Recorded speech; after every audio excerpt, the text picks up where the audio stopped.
நவ கிரகங்களை அறிவோம் ஜோதிட யூடியூப் சேனலுக்கு உங்களை அன்போடு வரவேற்கிறேன். இந்த பதிவு ஆடி அமாவாசை அமாவாசை சார்ந்த பதிவு. பல விஷயங்கள் பேச வேண்டி இருக்கிறது. பல விஷயங்களை பேசினா மணிக்கணக்காகும். அதனால் 10 நிமிடத்தில் சுருக்கமாக உங்களுக்கு பயனுள்ள தகவலை இந்த பதிவில் சொல்ல போகிறேன். விருச்சிகம் ராசி அன்பர்கள் இந்த பதிவை கேட்டு பயன்பெறுங்கள். 12/8/2026 அன்று ஆடி மாதம் 27ஆம் தேதி புதன்கிழமை அன்று இரவு 12:09 வரை முழு அமாவாசை. 12/8/2026 அன்று இந்த ஆடி அமாவாசை அன்று நாம் செய்ய வேண்டியது செய்யக்கூடாதது அதை பற்றி காணப்போகிறோம். மாதம் அமாவாசை வருகிறது. அதில் ஆடி அமாவாசை ஸ்பெஷல், புரட்டாசி மகாலய அமாவாசை ஸ்பெஷல், தை அமாவாசை ஸ்பெஷல். இந்த 3 அமாவாசைகளை நாம் கும்பிட்டோம்னா போதும் அப்படின்னு சிலர் சொல்லிக்கிட்டு இருக்கிறாங்க. மாதம் அமாவாசை வருகிறது. மாதம் சாமி கும்பிடக்கூடியவர்களும் உண்டு. விருச்சிகம் ராசி அன்பர்கள் இந்த ஆடி அமாவாசையில் இதை செய்யுங்க. உங்களுக்கு இறந்தவர்களுடைய பித்திருக்களுடைய ஆசீர்வாதம் கிடைக்கும்.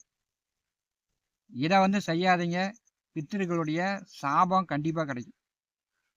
எதை செய்யணும் எதை செய்யக்கூடாது. ஒரு குடும்பத்தில் ஒருத்தர் நல்லா இருப்பதற்கும் நல்லா இல்லாததற்கும், அதாவது வசதி வாய்ப்பாக வாழ்வதற்கும் வசதி இல்லாமல் வறுமையில் கஷ்டப்பட்டு கொண்டிருப்பதற்கும் ஆணி வேராக இருப்பது அப்பாவுடைய ஜாதகம் தான். ஒரு மனிதன் கஷ்டப்படுகிறார் அப்படின்னா அவருடைய அப்பா ஜாதகத்திலேயே மகனுடைய வாழ்க்கை எப்படி இருக்கும் அப்படின்னா அப்பாவுடைய ஜாதகத்தில் புத்திரஸ்தானாதிபதி சொல்லிடுவார். உன்னுடைய மகன் இப்படி தான் இருப்பார், உன்னுடைய மகன் உன் பேச்சை கேட்க மாட்டார், அடிச்சடி சண்டை போட்டுக்கிட்டு காவல் நிலையம், கோர்ட்டு கேஸு, சிறைக்கோடு செல்வார் அப்படின்னு அப்பாவுடைய ஜாதகத்தில் மகனுடைய தலையெழுத்தை எழுதியிருக்கும். அப்பாவுடைய ஜாதகம் சரியில்லை அப்படின்னா மகன் தலைகீழ் நின்னாலும் 1000 கோயிலுக்கு போனாலும் மாதம் வரக்கூடிய அமாவாசையை தவறாமல் திதி கொடுத்தாலும் தர்ப்பணம் செய்தாலும் சாமி கும்பிட்டு விரதம் இருந்தாலும் எந்த பயனும் இருக்காது. ஏன்னா அப்பாவுடைய ஜாதகத்தில் புத்திரஸ்தானம் கெட்டுவிட்டால் மகனுடைய வாழ்க்கை பிரச்சனை. இந்த மகனுடைய ஜாதகத்தில் புத்திரஸ்தானம் நன்றாக இருந்தால் இவருக்கு பிறக்கின்ற பிள்ளை நன்றாக இருக்கும். இதான் ஜோதிட ரகசியம். என்னுடைய கஷ்டத்திற்கு நண்பர்கள் காரணம், உறவினர்கள் தான் காரணம் அப்படின்னு நிறைய பேர் சொல்லிட்டு இருக்கிறாங்க. உங்களுடைய கஷ்டத்திற்கு, உங்களுடைய சந்தோஷம், உங்களுடைய சுக துக்கத்திற்கு அப்பாவுடைய ஜாதகத்தில் தான் இருக்கிறது. உங்களுக்கு உங்கள் அப்பா 50% நன்மை செய்திருந்தாலும், அப்பா வீடு கட்டி வைத்தார், அப்பா சின்ன வயசுலேருந்து என்னை நல்லா பார்த்துக்கிட்டாரு, நல்லா படிக்க வச்சாரு, நான் கை நிறையா சம்பாதிக்கிறேன் அப்படின்னு சொல்லக்கூடியவர்கள் கண்டிப்பாக அமாவாசையில் விரதம் இருந்து சாமி கும்பிடணும். அப்பா இறந்த நாளில் அப்பாவுக்கு திதி கொடுக்கணும். அப்போ அப்பாவுடைய பித்திருக்களுடைய ஆசீர்வாதம் பரிபூர்ணமாக கிடைக்கும். அப்பா சின்ன வயசுலேயே பார்த்தீங்கன்னா எனக்கு உதவி செய்யலை, என்னை நல்லா படிக்க வைக்கல. அப்பா அவர் பாட்டுக்கு இருந்தார். அப்பாவால் எனக்கு உதவி இல்லை, ஒவ்வொருத்தரையும் தான் அப்படின்னு சொல்லக்கூடியவர்கள். அப்பா என்னை அடிப்பார், திட்டுவார், சாபம் விடுவார். என்னுடைய வாழ்க்கைக்கு பெரிய அளவு எங்கள் அப்பா உதவி செய்யலை. அவர் அடிப்பார், சாபம் விடுவார். அதுதான் எங்கள் அப்பா செஞ்சது அப்படின்னு சொல்லக்கூடியவர்கள் கண்டிப்பாக அமாவாசையில் விரதம் இருந்து சாமி கும்பிடுவதையும் இறந்த நாளில் திதி கொடுப்பதையும் கண்டிப்பாக இவர்கள் தவிர்க்க வேண்டும். நீங்கள் வந்து தொடர்ச்சியாக அமாவாசையில் விரதம் இருந்து சாமி கும்பிட்றது, இறந்த நாளில் வந்து திதி கொடுக்கறது, தர்ப்பணம் பண்ணுறது இதெல்லாம் வச்சுக்கிட்டிங்கன்னா அப்பா வந்து சாபம் விட்டது, உருப்பிடாமல் போ, நீ வந்து விளங்க மாட்ட, வாழ்க்கையில் வந்து என்னாலும் முன்னுக்கு வரமாட்ட அப்படின்னு உங்கள் அப்பா சாபம் விட்டுருந்தாருன்னா உங்கள் அப்பாவால் உங்களுக்கு வந்து பிரச்சனை தான் அப்படின்னு சொல்லக்கூடியவர்கள் கண்டிப்பாக அமாவாசைகளில் விரதம் இருந்து நீங்கள் வந்து சாமி கும்பிட்டீங்கன்னா உங்கள் அப்பா விட்ட சாபத்திற்கு நீங்கள் வந்து உரம் போடுற மாதிரி அது வந்து மூடி மறைஞ்சு போயிருக்கும். நீங்கள் வந்து தொடர்ச்சியாக சாமி கும்பிட்டுட்டே வரும்போது உங்கள் அப்பா விட்ட சாபம் உங்களை பின்தொடர்ந்து வாழ விடாமல் பித்திரு தோஷம் வந்து அதிகரித்து கொண்டே போகும். குடும்பத்தில் வந்து பிரச்சனைகள் தீரவே தீராது. இது மாதம் மாதம் அமாவாசை கும்பிட்றேன், எத்தனையோ கோயிலுக்கு போகிறேன், எத்தனையோ பரிகாரங்கள் பண்ணுறேன், தீரவே மாட்டேங்குது, மன நிம்மதியே இல்லை, செல்வாக்கே இல்லை, வெளிய இடத்தில் மதிப்பு மரியாதையே இல்லை அப்படின்னு புலம்பக்கூடிய சூழ்நிலை ஏற்படுத்திடும். அப்பா வந்து 50% நன்மை செய்திருந்தாலும் அவங்க வந்து கண்டிப்பாக ஆடி அமாவாசையில் விரதம் இருந்து கண்டிப்பாக வீட்டிலேயே சாமி கும்பிடணும். அப்பா வந்து சாபம் விட்டார், அப்பாவால் உபத்திரம்தான், உதவி இல்லை அப்படின்னு சொல்லக்கூடியவர்கள் கண்டிப்பாக அமாவாசையில் நீங்கள் வந்து விரதமே விடக்கூடாது.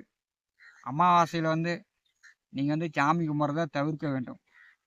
விருச்சிகம் ராசி லக்னத்தில் ஆண் பிறந்தாலும் சரி பெண் பிறந்தாலும் சரி ஒரு குழந்தை பிறக்கிறது அப்படின்னால அவங்களுடைய வம்சாவளியில் பார்த்தீங்கன்னா பெண் குறை உடைய வம்சமாக இருக்கும். அதாவது பாட்டியோ அம்மாவோ அக்கா தங்கையோ யாரோ ஒருத்தர் துர்மரணமாக இருப்பாங்க, அல்லது உடன் பிறந்த அக்கா தங்கைகளுக்கு பார்த்தீங்கன்னா சேர வேண்டிய சிறு வரிசையெல்லாம் கொடுத்துருக்க மாட்டாங்க. பெண் குறை வந்து இவங்களுடைய குடும்பத்தில் வம்சாவளியில் கண்டிப்பாக இருக்கும். ஏன்னா காலபுருஷனுக்கு 8ஆம் இடம் தான் இந்த விருச்சிக ராசி வந்து பெண் செவ்வாய். அப்போ வந்து விருச்சிகம் ராசி லக்னத்தில் பிறந்த குடும்பத்தில் வம்சாவளியில் பெண் குறை கண்டிப்பாக உண்டு. பெண் குறை இருந்தால் தான் விருச்சிகத்தில் வந்து குழந்தை பிறக்க முடியும். விருச்சிகத்தில் பிறந்தவருடைய வம்சத்தில் செய்வன மந்திரம் அமானுஷ்ய ஈடுபாடும் இவங்களுடைய குடும்பத்தில் உண்டு. பொது இடங்களில் போய் இவங்க கோயில் கட்டிக்கிறது, பொது இடங்களை ஆக்கிரமிப்பது இவங்களுடைய வம்சாவளியில் இருக்கும். தன்னுடைய வம்சாவளியில் பெண் குறை இருக்கும். அதை வந்து விருச்சிக ராசிக்காரெல்லாம் அதை அப்படியே அதிகரித்து கொண்டே போவாங்க. பெண்களை வந்து அடிக்கிறது, திட்டுறது, மனம் நோக செய்கிறது, பெண்களை வந்து மதிக்காமல் செயல்படுறது, கல்யாணம் பண்ணிட்டு விட்டு ஒடியாடுறது, இதெல்லாம் வந்து விருச்சிக ராசி என்பவருடைய குடும்பத்தில் உண்டு. ஆடி மாதத்தில் பெரியோர்கள் வந்து ஒரு கட்டுப்பாடு விதித்திருக்கிறார்கள். என்ன கட்டுப்பாடு அப்படின்னா, புதுசாக திருமணமான தம்பதியர்கள் ஆடி மாதம் வந்து தாம்பத்தியம் வைத்து கொள்ளக்கூடாது. ஆடி மாதம் சுகமாக இருந்தாங்கன்னா, தாம்பத்தியம் வைத்துக்கிட்டாங்கன்னா, குழந்தை பிறந்துச்சுன்னா அது வந்து பார்த்திங்கன்னா சித்திரை மாதம் பிறக்கும். சித்திரையில் குழந்தை பிறந்தால் முதல்ல வந்து அப்பாவுக்கு ஆகாது, அப்பாவுக்கு ஆயுள் கண்டத்தை ஏற்படுத்திடும். சித்திரையில் குழந்தை பிறந்தால் பரம்பரை வம்சத்துக்கு கடுமையான பிரச்சனை.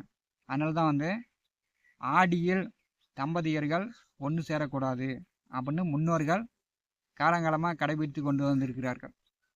இந்த ஆடி அமாவாசை விரத நாளில் 12ஆம் தேதிக்கு முதல் நாள், 11ஆம் தேதி 12ஆம் தேதி இளம் தம்பதியர்கள் சுத்தபத்தமாக இருக்கணும். கறி சாப்பிட்றது, மது குடிப்பது, மது மாமிசங்களை விரத நாட்களில் கண்டிப்பாக தவிர்க்கணும். சாமி தானே கும்பிட்றோம், இறந்தவர்கள் வந்து என்ன பார்க்க போகிறாங்க அப்படின்னு மது குடிப்பது, மாமிசம் சாப்பிடுவது கண்டிப்பாக தவிர்க்க வேண்டும். நீங்கள் சாமி கும்பிடலனாலும் பரவாயில்ல, இந்த விரத நாட்களில் தம்பதியர்கள் தப்பு பண்ணாதீங்க, மது மாமிசம் சாப்பிடாதீங்க. மற்றபடி பதிவில் சொன்ன பலன்களை கடைபிடிங்க. நவ கிரகங்களை அறிவோம்.